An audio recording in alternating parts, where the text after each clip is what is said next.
सभी को राधे राधे, जय श्री कृष्णा, हर हर महादेव। क्लास में आप सभी का स्वागत है।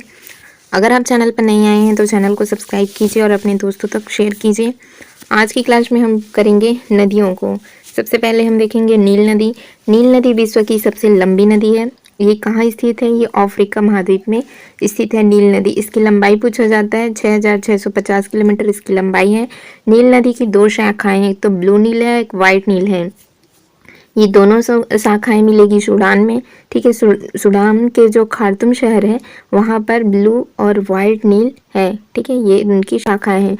ब्लू नील की उत्पत्ति इथोपिया के ताना झील से हुई है और वाइट नील की उत्पत्ति कहाँ हुई है? तंजानिया के विक्टोरिया झील से हुई है। मिस्र को हम नील नदी का क्या कहते हैं? वरदान। ठीक है, मिस्र को नील नदी का वरदान या फिर उपहार इसको कहा जाता है। नेक्स्ट देखेंगे अमेजन नदी। आयतन की दृष्टि से विश्व की सबसे बड़ी एवं लंबाई में दूसरी सबसे लंबी नदी है। कौन सी? अमेजन नदी। इसकी लंबाई है 6400 किलोमीटर है। इसका अपवाह क्षेत्र इक्वाडोर में, कोलंबिया में, पेरू में, बोलिविया में, ब्राज़ील में ये फैला हुआ है। यह एंडीज पर्वतीय क्षेत्र दक्षिण अमेरिका में पेरू देश से ये निकलती है। नेक्स्ट देखेंगे मिसिसिपी, जिसको मिसौरी नदी भी कहते हैं। मिसिसिपी मिसौरी नदी देखेंगे तो मिसिसिपी मिसौरी नदी उत्तरी अमेरिका का सबसे बड़ा नदी तंत्र ये बनाती है। यह नदी पक्षीपाद आकार का डेल्टा बनाती है। कौन सी? मिसिसिपी नदी। ये कहाँ पर स्थित है? ये उत्तरी अमेरिका में स्थित है। फिर देखेंगे सेंट लॉरेंस नदी। सेंट लॉरेंस नदी विश्व का व्यस्ततम आंतरिक जल परिवहन मार्ग है। नियाग्रा जलप्रपात, नियाग्रा नदी सेंट लॉरेंस की सहायक नदी पर ही स्थित है।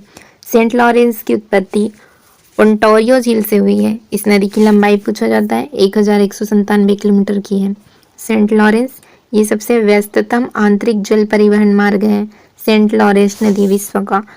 अगला देखेंगे फिर कोलोराडो नदी। कोलोराडो नदी विश्वविख्यात ग्रेट कैनियन बनाती है और हूवर बांध इसी नदी पर, हूवर बांध कोलोराडो नदी पर ही स्थित है। फिर देखेंगे राइन नदी। राइन नदी यूरोप का सबसे व्यस्ततम आंतरिक जल परिवहन मार्ग है। ठीक है, ये आंतरिक जल परिवहन मार्ग है। इसे कोयला नदी भी कहते हैं। किसको? राइन नदी को। यूरोप का व्यस्ततम बंदरगाह रॉटरडम इसी नदी पर स्थित है, राइन नदी पर।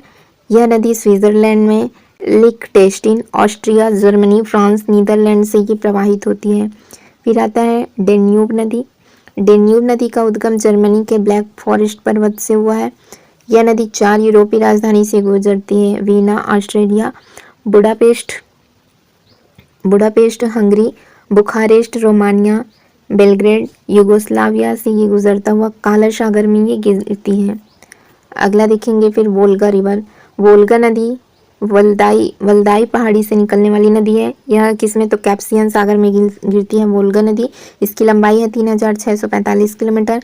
ये सबसे लंबी नदी है। यूरोप की सबसे लंबी नदी पूछा जाएगा तो वोल्गा नदी है। कांगो नदी, यह विषुवत रेखा को क्या करती है? 2 बार काटती है। कांगो नदी की लंबाई पूछा जाता है 4700 किलोमीटर है। यह है इक्वेटर। ठीक है, यहाँ ये है 0 डिग्री वाली लाइन। ठीक है, जिसको हम किस नाम से? विषुवत वृत्त या फिर भूमध्य रेखा के नाम से जानते हैं। ऊपर में है कर्क रेखा 23.5 डिग्री पर। ठीक है, 23.5 डिग्री पर है, 23.5 डिग्री पर। और इधर नीचे जाएंगे तो मकर रेखा मिलेगा, ये भी 23.5 डिग्री, ये भी 23.5 डिग्री पर है। ये है 0 वाली डिग्री लाइन। ठीक है, तो कांगो नदी क्या करती है? ये विषुवत वृत्त को 2 बार काटती है। ठीक है, इसको जारे नदी के नाम से भी जानते हैं। तो इस वाली लाइन को ये 2 बार काटती है, कांगो या जारे नदी। मकर रेखा, ये मकर रेखा है, इसको कौन सी नदी काटती है? तो लिम्पोपो नदी मकर रेखा को 2 बार काटती है। ऊपर है कर्क रेखा। ठीक है, ये है कर्क रेखा। कर्क रेखा को माही नदी 2 बार काटती है। ठीक है, माही नदी कर्क रेखा को 2 बार काटती है। इसी तरह से लिम्पोपो नदी, ये है लिम्पोपो नदी, ये मकर रेखा को 2 बार काटती है। और ये विषुवत वृत्त वाली लाइन है, इसको कांगो नदी या फिर इसको जायरे नदी के नाम से जानते हैं। ये विषुवत वृत्त को 2 बार काटती है। फिर देखिए याक्सिक्यांग नदी। याक्सिक्यांग नदी चीन की सबसे लंबी नदी तथा विश्व की 4थी सबसे लंबी नदी है। यह एशिया की भी सबसे लंबी नदी है, जो चीन की कहाँ पर? सिकांग पहाड़ी से ये निकलती है। इसकी लंबाई है 6300 किलोमीटर की इसकी लंबाई है। फिर देखेंगे रियो ग्रांडे नदी यूएसए तथा मैक्सिको की सीमा बनाती है। अमूर नदी चीन एवं रूस की सीमा बनाती है। और मर्ले डार्लिंग नदी ये आपको मिलेगा ऑस्ट्रेलिया में, ठीक है, ये ऑस्ट्रेलिया की सबसे बड़ी नदी है। ऑरेंज नदी दक्षिण अफ्रीका या फिर नामीबिया की सीमा बनाती है। नाइजर नदी को तेल नदी के नाम से भी जाना जाता है, जो गिनी की खाड़ी से ये गिरती है। फिर देखेंगे प्रमुख झीलें। झीलों के अध्ययन को हम क्या कहते हैं? लिम्नोलॉजी कहते हैं। झीलों का अध्ययन लिम्नोलॉजी कहलाता है। विश्व में अधिकांश झीलों का निर्माण हिमानीकरण अर्थात किससे? हिम अर्थात बर्फ से होता है। अधिकांश जो झील है उसका निर्माण किससे होता है? हिमानीकरण के द्वारा होता है। हिम अर्थात बर्फ के द्वारा ही होता है। कॉप के अत्यधिक जमाव से नदियां एवं सागर का जल झीलों के रूप में अवरुद्ध हो जाता है, जिसको हम क्या कहते हैं? डेल्टा कहते हैं, ठीक है, जिसे हम डेल्टा के नाम से जानते हैं। साफ पानी की सबसे बड़ी झील आयतन की दृष्टि से कौन सा है? तो बैकाल झील है, जो कहाँ पर है? रूस में है। सतह के क्षेत्रफल की दृष्टि से सुपीरियर झील अमेरिका कनाडा में है। अगला देखेंगे फिर, साफ पानी की सबसे बड़ी झील आयतन की दृष्टि से है बैकाल झील, रूस में मिलेगा। सतह के क्षेत्रफल की दृष्टि से सुपीरियर झील है, अमेरिका और कनाडा में है। खारे पानी की सबसे बड़ी झील है कैप्सियन सागर है, ठीक है, कैप्सियन सागर ये भी रूस में है। और खारे पानी की या फिर सबसे नीची झील मृत सागर, जिसको जॉर्डन इजराइल में है।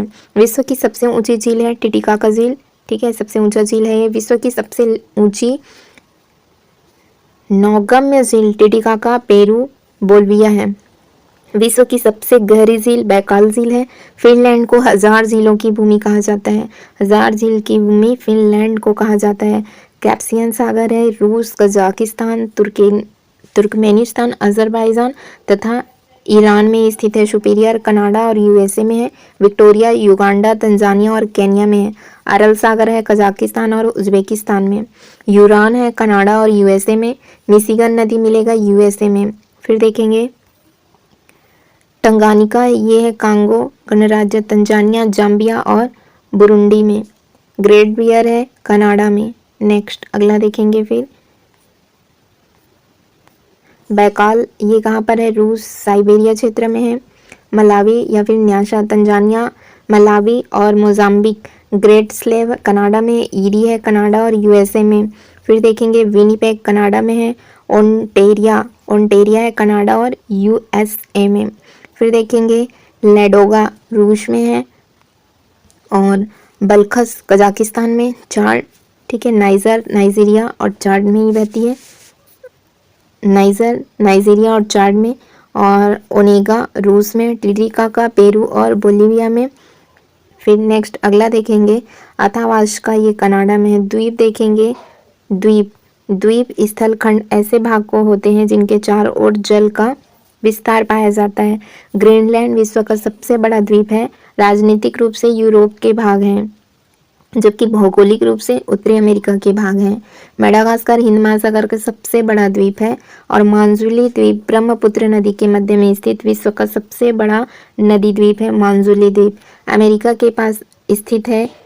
न्यू फाउंडलैंड द्वीप मत्स्य उत्पादन के लिए काफ़ी प्रसिद्ध है। होन्शु जापान का सबसे बड़ा द्वीप है। और बोर्निया द्वीप विश्व का तीसरा बड़ा द्वीप है, जो कहाँ पर? राजनीतिक रूप से यह 3 देश कौन कौन से? इंडोनेशिया, मलेशिया और बुर्नेई में विभाजित है। फिर देखेंगे कालीमंतन द्वीप, ये बोर्निया द्वीप का हिस्सा है। मॉरिशस द्वीप दक्षिण हिंद महासागर में स्थित है। विश्व का सबसे बड़ा द्वीप समूह इंडोनेशिया है। विश्व के 10 सबसे बड़े द्वीप देखेंगे। ग्रीनलैंड आर्कटिक उत्तरी ध्रुव पर है। और न्यू गिनी पश्चिमी प्रशांत महासागर में है। बोर्नियो कहाँ पर है? ये भी प्रशांत महासागर में। मेडागास्कर हिंद महासागर में है। और बैफिन द्वीप आर्कटिक महासागर में है। सुमात्रा हिंद महासागर में है। होन्शु उत्तरी पश्चिम प्रशांत महासागर में है। ग्रेट ब्रिटेन उत्तरी अटलांटिक महासागर में है। विक्टोरिया झील आर्कटिक महासागर पर स्थित है। नेक्स्ट आएगा घास के मैदान, जिसको ग्रासलैंड्स कहते हैं हम। ये हम कल की क्लास में करेंगे।